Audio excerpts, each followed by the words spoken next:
Good day, fellow champions of inclusion. I'm Aaron, and this is the Inclusive Dad Podcast, where we explore inclusion and make it practical. Before we dive in, don't forget to subscribe, rate, or review the show on your favorite platform. We truly appreciate your feedback and would be honored if you shared the podcast with friends and family who might benefit. If you want to support us in our mission, please click on the link in the show description. Today, my guest is Nancy Burrows. Welcome to the show. Thanks for having me. Yeah. Why don't you start off by telling me a little bit about yourself? So I'm a writer and a mom. I have two kids, a 25-year-old daughter and a 22-year-old son who has autism. He was diagnosed when he was 2.5, so been traveling this road for a while. Before I had my kids, I was a promo writer producer for Nickelodeon, which was a ton of fun. And after James was diagnosed, I pivoted and began, focusing my efforts on his early intervention, and eventually started writing about the experience of parenting a child with autism. And so for the past 2 decades, that's what I've been doing, sharing his story, sharing our family story in a variety of ways and platforms. And it's been, trying to help create a more inclusive world by sharing our story. That's awesome. So what did you do or specific shows you wrote for Nickelodeon, or what did you do there? So I was an on-air promos writer producer, which meant that I made promos, commercials for the shows. Okay. So sometimes I would just be assigned a specific show or a special event. Like I did work for the Kids' Choice Awards one year, which was so much fun. The original Blue's Clues when it launched. And then I did a lot of stuff for Nick at Night when Happy Days and the Wonder Years launched on the network. I got to do all the promotion for that. Wow. And I think the highlight of my time there was when Laverne and Shirley launched on Nick at Night. I wrote and produced a series of spots with Michael McKean and David Landers, who played Lenny and Squiggy. Okay. And Penny Marshall also did a cameo for the shoot. So that was so much fun. That's pretty cool. Yeah. That's awesome. So when you submitted your stuff to be on the podcast, you gave your definition of inclusion. So I will read that, and then you can expand on it if you'd like. So your definition, you said, is, to me, inclusion means that people with disabilities should have the same opportunities as others to participate in society to the best of their abilities and desires, giving them the chance to have happy and fulfilling lives. Yep, that about sums it up. I guess the only thing I would add to that is, ideally, those experiences would not take place in a siloed way, but more as part of the community that they're in. And of course, I heard a recent guest of yours talking about this, and I agree so much that the ultimate goal is acceptance, of course, not just inclusion on paper, but real acceptance and being part of the community in a real, genuine way. Yeah, that makes a lot of sense. So for me, I didn't know anything about disability or that world before. My daughter, she's actually also 22, so she's 22, diagnosed at 3 months old with epilepsy. Did you have any experience with disability world before your son was born? Not really, no. Really? Do you remember growing up at all, anything about disability? Because I do not remember really anything. We did have, there was a girl in my high school class growing up, actually. She lived around the corner from me, and I grew up going all through school with her, who was deaf. Okay. And so she was an incredibly integrated part of our group growing up. And she was an incredible athlete. She had tons of friends. She was really interwoven into our world. So that's really the only experience I had. And I did also have a neighbor who had a child with an intellectual disability who was already grown by the time. Okay. Like when I was a little girl, she was already an adult living at home with her parents. So it's funny, I didn't think about that until just this second, but I did have that experience, on my street. And she was, very much not, she was I feel like she was othered to a large degree Sure. in society. Yeah.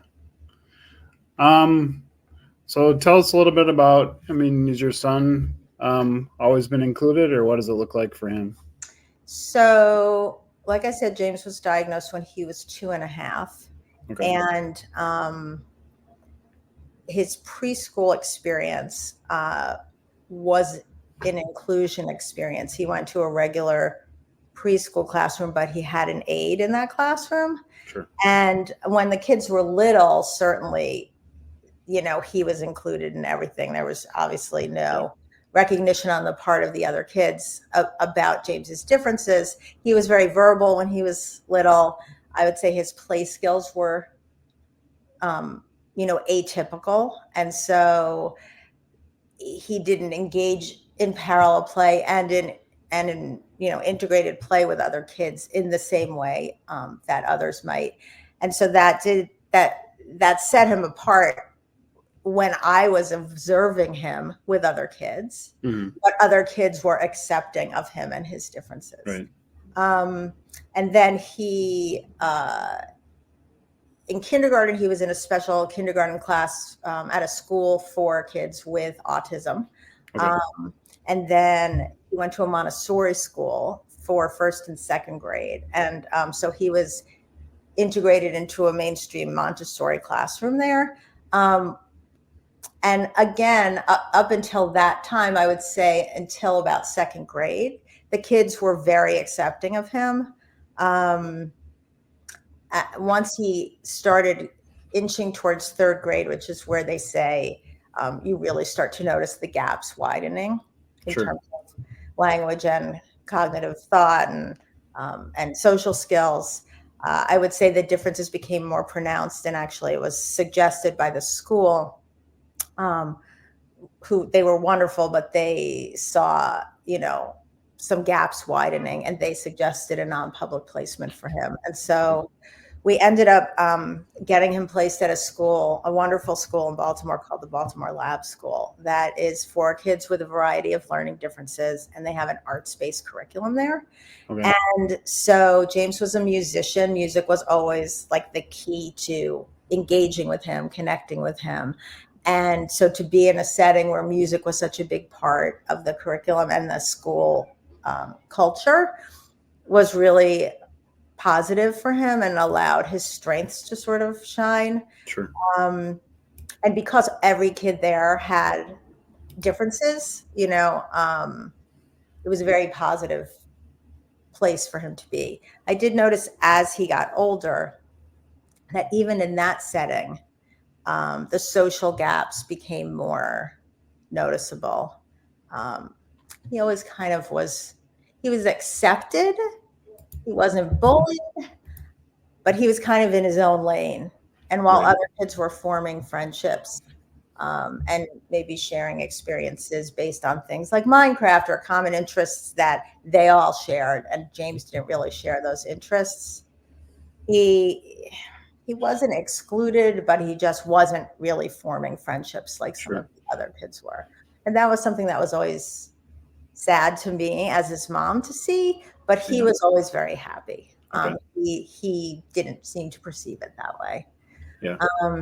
So he went all through high school at that school and, had incredibly close relationships with the staff members, and did have a few relationships with some kids that you might define as friendship, but more within the walls of the school. It never really extended outside school. And then, as he got older, some of his idiosyncrasies or social quirks, I guess, which, don't stand out as much on a young child, as he got older and he still had some of those things, I feel like it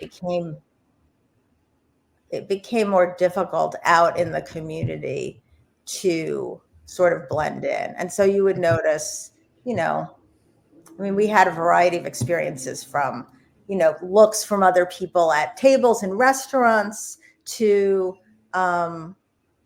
being asked to leave a setting where he was making noise in a setting where he wasn't supposed to to having some wonderful experiences of people being really welcoming and including him. Just really depended, but we sort of experienced a whole gamut. Yeah. Yeah, that all makes sense to me. And yeah, like you said, more sometimes where as a parent you viewing stuff and it's kind of, for me at least, you see other people looking or whatever, but a lot of times my daughter doesn't notice that stuff and she's still happy doing what she's doing. But yeah, you kind of notice those things as a parent. I think you're looking around, how are people interacting? How is he being received? And that kind of thing. Mm-hmm. And I mean, many people find James charming in a lot of ways, which has been a wonderful built-in strength of his that has served him well out in the world. But every once in a while you run into. I mean, he was lucky enough to have some experiences in high school. All of the seniors in his high school got to do internships out in the community. Okay. We were able to get him this incredible internship at our local NPR station, where he worked as the in-house music composer for the producers. And the guy who was his mentor there was so incredibly inclusive and wonderful.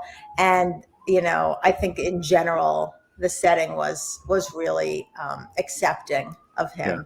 He had an aide with him to kind of help facilitate the social things. But so that was an experience that was really wonderful and inclusive, and gave me sort of hope for the future that, he might be able to integrate into the workforce if we found the right environment for him. So that's a great point, because for me, for a lot of my stuff is around the schooling where we didn't have the same view on inclusion, so it made it kind of tough. And like you just talked about there, where it seems like the sirens. Yep. So I mean, it sounds like that workplace, they're open to having some James there, and that's it's just, to me, it's more about finding those places where they are accepting of my daughter, willing to want her to be there, that kind of a thing. Trying to find those kind of spaces, because it's a lot easier than trying to like change somebody's mind that maybe their mind won't be changed. So trying to use energy finding the places where they will accept her. What do you? For sure. Yeah. I mean, we had an experience just last year. So James had COVID was really tough for him, as it was for a lot of us. And I don't know how much you want to dive into sort of the implosion that happened in James's life as a result of COVID isolation. But we had a really dark year or two in our family. And one of the things that happened was his OCD really escalated and sort of the OCD began driving the bus more than the autism, I think, and made it very difficult for him. He lost all of his independent ADLs for a while. He, could take him 2 hours to stand up from a chair or exit the car, or it was a really, really challenging time. Luckily, he's bounced back from it in many ways, although he still has a tendency to get physically stuck, for lack of a better word, because of it's an OCD related thing. Sure. And he's in a residential program, which has been wonderful for our family, which we can get into if you want to discuss. But we were looking for an internship for him when he was in this program. And there was an opportunity to work at a local pop radio station in the area where his program is. And the woman who ran the station was, really open-minded about neurodiversity in the workplace. And they had some interns who were on the spectrum in the past. And he went for his interview. And at the end of the interview, it took him 20 minutes to get out of the chair. I'm sorry, there's a lot of city sounds going on in the background. And so after the interview, she said, it was so great to meet James. I could tell he has so many strengths and he knows so much about music, would really be an asset here. But at the end of the interview, it took him so long to stand up and transition out of the room. And the pace, it's so fast paced here. I just worry that he wouldn't be able to, keep up. And so he wasn't able to have the opportunity of having that internship. And so, we've had the good employment opportunities and the bad. This was even someone who had the open-mindedness to neurodiversity, but I think sometimes on paper, it obviously looks a lot different than what it is in reality. And so Yeah. that was an unfortunate experience. Yeah, that brings up something in my mind too, whereas my daughter sometimes likes to do things herself, which takes longer for her to complete them. So then, like you're saying, you have the whole, I mean, that part of it where something takes longer. It's not going to, that by taking longer to do that thing, which means might not be able to make it to your work program on time, that kind of thing. So it's just how our society has like all this stuff built into it, where you have to get stuff done quickly, be there by this time. And at least for me, trying, what are some opportunities where it's like, I mean, she loves going to, she worked at the library in her transition program at the end, and she loved doing that. It's just like she's not good at getting there like exactly when she's supposed to be there. So how do you find something that she can do where you don't have to be on time and super punctual, and that doesn't cause her not to be able to work there. So right. And I think trying to find stuff like that. Since COVID, there's this expectation of, well, you can do something remotely. Right. And that is great that there are those opportunities, but it's also really important. Then he's deprived of the opportunity of being in the social setting, being out in the community. And so for sure, I hear that. Yeah, and that's another thing she's working on now. She transitioned out of the transition program when she turned 22 in October. So trying the next step, and she wants to take like a class at the local community college. Well, the class the computer classes are all like remote. So it's like, well, that's not getting her, being around people, going to the building, any of that stuff. So then, how do you find something that, gets those aspects, gets her out of the house, gets her interacting face to face with people. So trying to find people that are willing to be a little creative and do things that maybe they don't normally do to, make something work for her. So that's kind of where we're at, is figuring that kind of stuff out. Yeah. And I'm sure you've experienced, I mean, as parents, I think we have to be incredible out of the box thinkers to find the opportunities for our kids, and also have just no pride, like no shame. Like I will ask anybody, I will write a letter to whoever. I will put myself out there in ways I never would for myself, for my kids. Yeah, for sure. Yeah, and I mean, for the library stuff, we wanted to keep it like over the summer when there wasn't going to be school people there helping. So we came up with like, I would help one day, my partner would help another day, different people, so she could still do it. So some of that stuff where it takes to coordinate the schedules with other people, figure it out. But it's like the most important thing is trying to find somewhere she can have a job, contribute, get that experience. So definitely understand that for sure. So you said he lives in a residential place. Do you want to explain like how as much detail as you want, or you don't have to go super deep, but just how did you kind of get to that point as a parent? Because I'm 47, so it's getting to be a point where at some point she's going to need to live with somebody besides her mom and me. So just how did you kind of work through that process? Yeah. So, well, when he was going through this really dark period where he was, super stuck, we had been living in Baltimore, and things were just spiraling down. And my husband had an opportunity to move to Philadelphia at that time. And, part of us felt like, oh, it would be really bad to try to move now with James going through this difficult time. But at the same time, it was almost like our house had become a trigger for the OCD. And, he had graduated from high school right when COVID started. And any plans that I had lined up for him after high school had vanished with COVID. And so it was kind of like the boat had already capsized. So let's move and see what happens. And I will say that having spent, years leading up to him turning 21, getting funding and resources in place. And we ended up moving when he was 20, and I had to start all over again from ground one in the new state. And I would not recommend it. It was tough. Right. And so we had moved, and I was trying to find resources for him in Philly, and there just weren't enough to kind of fill his day, and the move itself had kind of had a positive effect on the OCD and all of these intense struggles that he was having.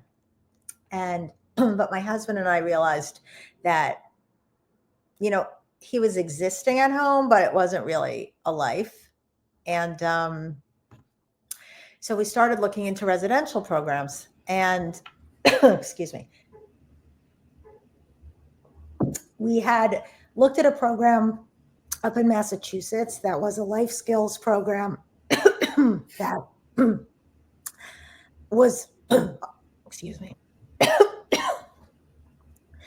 just came back from California, and I'm experiencing the aftermath of my travels.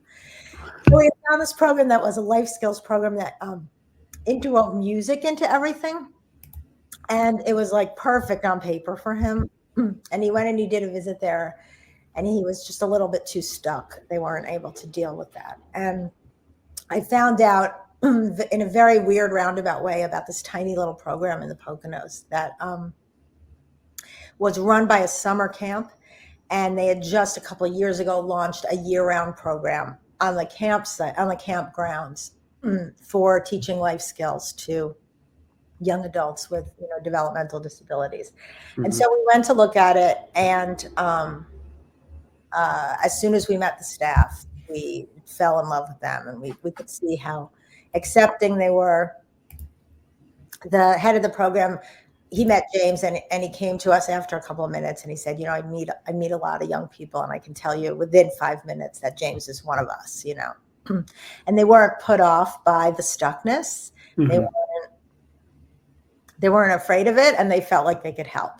So we just decided to take the plunge. I mean, it was, James didn't really want to go away from home. He's super attached to me in particular. Right. Yep. But I think he also saw, like, there's not enough for me here. Yeah. And so he was thankfully willing to try.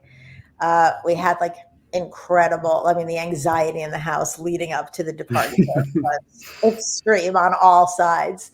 Yeah. And then when we dropped him off, for some reason, I just felt like this sense of peace when we dropped him off.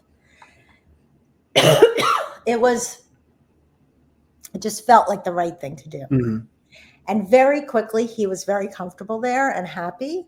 And so the ratio of anxiety to relief for me was, really in my favor. I mean, I had anticipated just being riddled with anxiety for weeks after he left.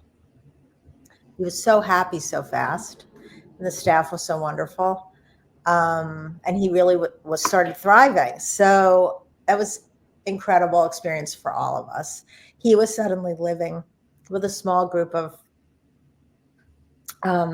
participants and staffers in their mid to late 20s. So he had a group of peers suddenly where he hadn't been with people his age, in 4 years, basically. Right. And really forging relationships and starting to gain independent skills. And certainly not all rosy. I mean, there was stuckness, and there were, strategies that were tried and that failed, but overall a very positive experience for everyone. And so he's actually there. So he went back for the summer for their camp program, which is much bigger. Okay. And everyone sort of didn't know how that was going to go. And that also went well. And so now he's back for his second year at the program. And, in a certain sense, my husband and I wonder, are we just kicking the can down the road? This isn't a permanent situation. We're kind of feeling it out as we go.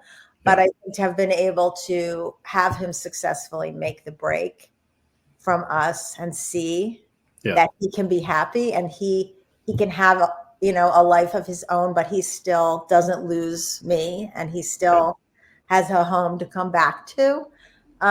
So we're just kind of feeling it out as we go, Yeah. The program is just opening up a new branch that happens to be in my hometown where I grew up in New York, and 5 minutes from my sister. And my daughter lives in New York now. And so it feels kind of meant to be that somehow we connected with this organization that is now opening this new residential center 5 minutes from where I grew up. So that's the plan for next year. And then we'll kind of have to see. And we have looked at some longer term, kind of over the lifespan programs Sure. that just haven't felt right. And, I mean, I'm not opposed to the idea of him living at home either, if we were able to figure out a real life for him, Yeah. Sitting at the kitchen counter on your laptop and going for a walk with mom once a day and having one therapy appointment a day is just like not enough to fill his world, I don't think. So what, still experience a lot of anxiety about what the future's going to hold. I feel like we took a really great first step, No, that sounds like a great first step, or kind of, get going instead of something like he's gone, not coming back, just that kind of a piece. So I like how you kind of transitioned a little bit, testing some stuff out, seeing how it goes, learning from it. And Yep. And I mean, it's really interesting. Go ahead. I'm sorry. The biggest thing has been to see him building this community with these other people his age, which I've never really seen him do before. Sure. And, obviously spending 24/7 with people and getting to know their quirks and their challenges and their strengths, and functioning together as a unit and really as a community has been amazing. I wish there was a little bit more opportunity for it to be less siloed there, where they, could really be, they do go out in the community, but there's still sort of this little silo when they go. So baby steps. Yeah, that's for sure. Baby steps or that kind of stuff. Yeah, me as a parent too, I feel like I want full inclusion. It's just where we're at.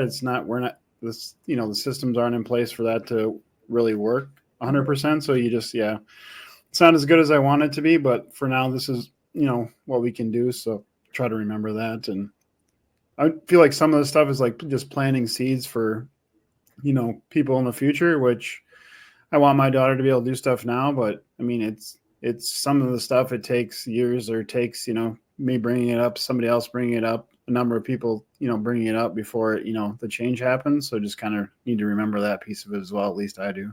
Yeah. And I do feel like we're on an upward trajectory of more resources and more people in this space and more people fighting for inclusion. So heading in the right direction, I think. For sure.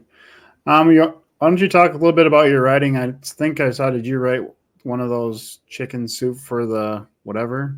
Yeah. So I had been working with a doctor at Kennedy Krieger and another autism mom who had an idea for a collection of first-person narrative stories from parents about raising their kids. And we had been looking for a publisher, and we hadn't really been having any luck. And I just randomly reached out to somebody at Simon & Schuster to ask if they knew anybody at Chicken Soup for the Soul. And explain why I was asking.